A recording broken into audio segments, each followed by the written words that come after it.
Tanzania, Lord have mercy.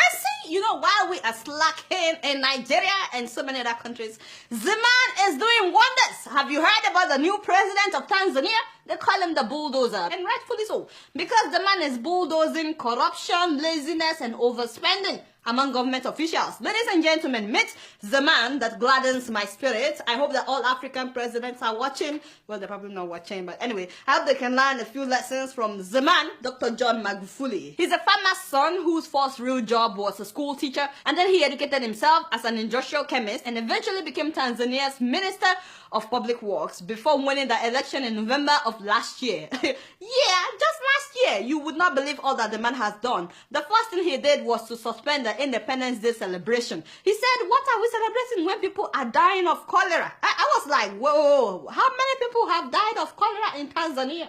74? 74 people? How many people have died in Nigeria? My father and my God. Thousands of people. Boko Haram has killed thousands of people in Nigeria, and we did not suspend any party or ceremony. Even our new president was in Ogun State, you know, celebrating in Ogun State after the incident that happened in Dalori. Meanwhile, a president cancelled Independence Day celebration because like 70-something people were killed by cholera. So they were supposed to spend 4 billion Tanzanian shillings on that ceremony. But Magufuli said, no.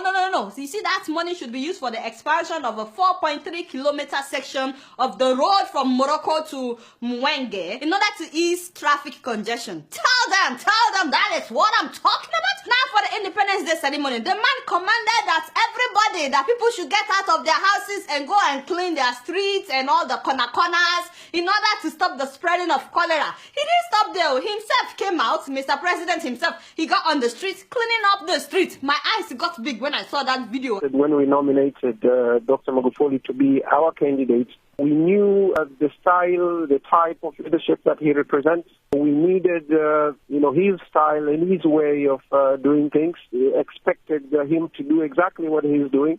When some Nigerian officials, even those that are not even presidents, they are not president, when they will be feeling pompous, because of what he did, his own officials also got on the streets, cleaning up the streets. Imagine what will happen the day we see Oga Saraki with a broom, or Oga Dino Melaye, or Senator Ben Bruce. That man's very loud on Twitter. Anyway, the man banned all foreign travels by public officials, public servants, except when it is essential travel, and they must get permission from him or from the chief secretary. In fact, on the 21st of November of last year, a group of 50 officials were going on a tour of Commonwealth countries. The president cut down the list from 50 people to 4 people, and he saved the government 600 million Tanzanian shillings. Recently, during the Commonwealth conference that President Uhuru Kenyatta attended alongside other senior government officials, his Tanzanian counterpart slashed the size of delegation to the conference from 55 to just 4, thereby saving millions of shillings. Money they would have spent on tickets, accommodation, and per them, no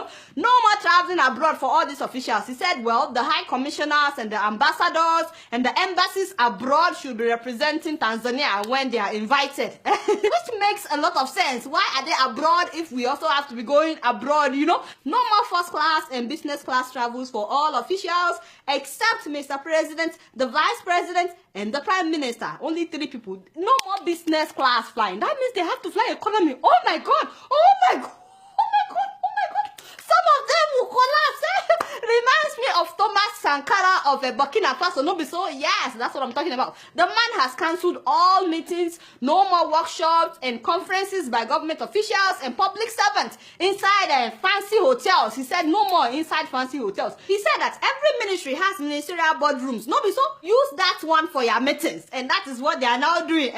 Soon after coming into office, Mr. President went to Muhimbili Hospital unannounced. He just walked there and he walked through all the terrible parts of the hospital that they would normally hide from officials. All the dirty places, all the places where people were sleeping on the floor, where equipment were not working. After seeing many equipment not working and some patients on the floor, the man fired the director of the hospital. He fired all the hospital board members, and he ordered that all the machines that were not working must be repaired within 2 weeks. If not, he would fire the new director as well. Apparently, all the doctors knew that the machines were not working, but instead of repairing them or asking the director to repair them, they were referring patients to their own private hospitals.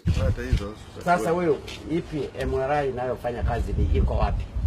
Hospitali zote za private zinafanya kazi. Kwa hiyo za private zote zinafanya kazi. CT scan za hospitali za private zote zinafanya kazi. Za hospitali ya hapa Muhimbili zote hazifanyi kazi. I know that something like that is going on in Nigeria as well. No, so anyway, he gave them 2 weeks to fix the machines, but guess what happened? The machines were repaired in 3 days. 3 days. And so it is possible to repair this. And then when they opened parliament, they planned a state dinner that would cost 300 million shillings. And when he heard about it, he said, you see this 300 million shillings, make it 25 million. Whatever we can eat with that, we will manage.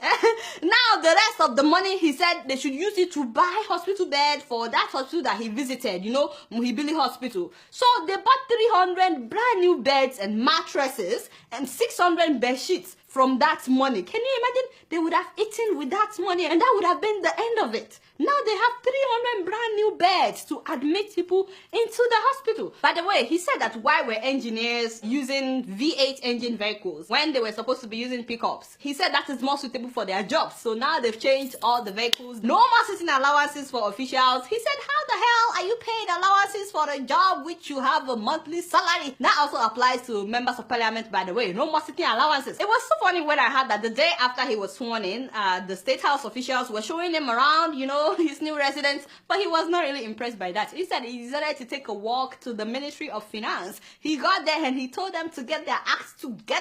He asked why some employees were not in office yet, and I heard that since that day, the traffic jam in the mornings has really increased because people no longer show up late to work after Mr. President's visit. Now he ordered that no more tax exemptions for the big people. Everybody must pay taxes, including the big people. The other day, when he was going to officially open parliament, instead of him to fly the 600 kilometers, the man decided to drive. He drove the whole 600 kilometers from that to Dodoma. He has reduced his own convoy. He even reduced the presidential delegation that travels with him. He surprised everybody when he chose a female vice president. All the big boys were shocked. They were like, what? It's a new day in Tanzania. And then he chose a prime minister that nobody has heard about. They said that this guy has a reputation for hard work and no corruption. All the big guys that thought that they would be prime minister are still in shock, by the way. So after his visit to the Ministry of Finance and that hospital, without announcing, all the other ministries have fastened their belts. Everybody is now hardworking, including a sector that people consider very corrupt. That is the port, where people normally pay bribe to get their stuff. I heard that it has suddenly become the most efficient place. No loads are missing, things are done quickly, and you cannot get your container without paying bribe. And finally, all individuals and firms that bought state companies that were privatized, they've been told to either get to work or hand over that sector with immediate alacrity, hand it over back to the government. Some of them, I heard that they've not done anything in like 20 years, but now all of a sudden, they're all awake, doing stuff. The man has literally pressed the reset button in Tanzania. It's a new day in Tanzania. His motto is Hapakazi True. Some of you that are not from Tanzania, you probably don't understand.